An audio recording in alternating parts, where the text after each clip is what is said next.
ሰላም የተወደዳችሁ ቤተሰቦቻችን፣ ዛሬ የብዙዎች ችግር ስለሆነው የሰውነት ክብደትን ለመቀነስ የሚረዱ መፍትሄዎችን በዚህ ቪዲዮ የምንዳስስ ይሆናል።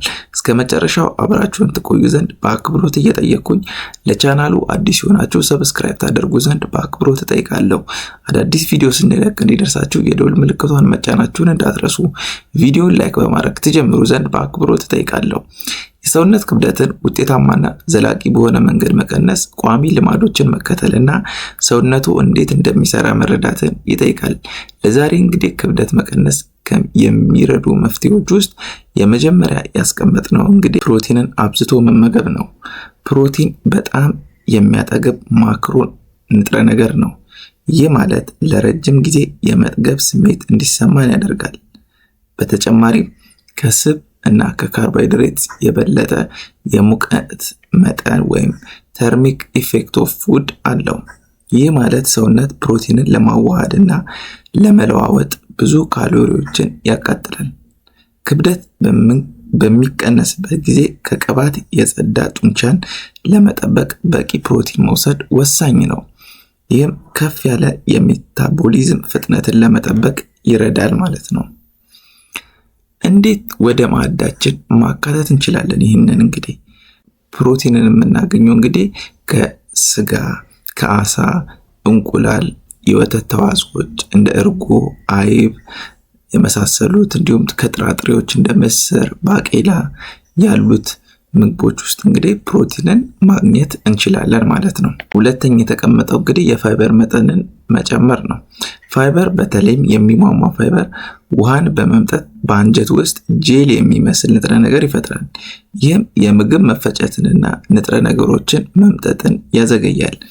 ይህም የመጥገብ ስሜት እንዲሰማን እንድንጨምርና የምግብ ፍላጎት እንዲቀንስ ያደርጋል። ፋይበር የደም ስኳር መጠንንም ለማረጋጋት ይረዳል።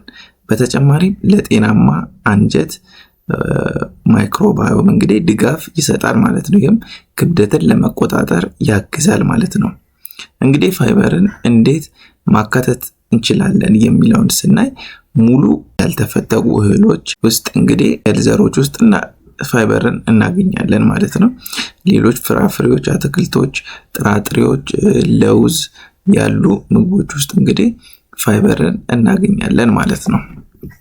ሶስተኛ የተቀመጠው በቂ ውሃ መጠጣት ነው። በቂ ውሃ መጠጣት ክብደትን ለመቀነስ በብዙ መንገዶች ይረዳል። የመጥገብ ስሜትን በመጨመር የካሎሪ ፍጆታን እንድንቀንስ ያደርጋል። አንዳንድ ጊዜ ጥማት ከረሃብ ጋር ይደባለቃል። ውሃ ሜታቦሊዝምን ይደግፋል። እንግዲህ በአራተኛ የተቀመጠው ንቁ የመመገብ ልምምድ ወይም ማይንድፉል ኢቲንግ ማድረግ ነው። ንቁ የመመገብ ልምምድ ማለት የምግባችንን ጣዕሙን፣ ሽታውንና ምን እንደሚሰማን ስንመገብ እንግዲህ ሙሉ ትኩረት አድርገን መመገብ ማለት ነው። ይህ እንግዲህ እውነተኛ ረሃብንና የመጥገብ ምልክቶችን እንድናውቅ ይረዳናል። ይህም ከመጠን በላይ ከመብላት፣ በስሜት ከሚመጣ መብላት ይከላከላል። እንግዲህ በአምስተኛ የተቀመጠው የጥንካሬ ስልጠና ወይም ስትሬንግዝ ትሬኒንግ ማካተት አለብን ማለት ነው።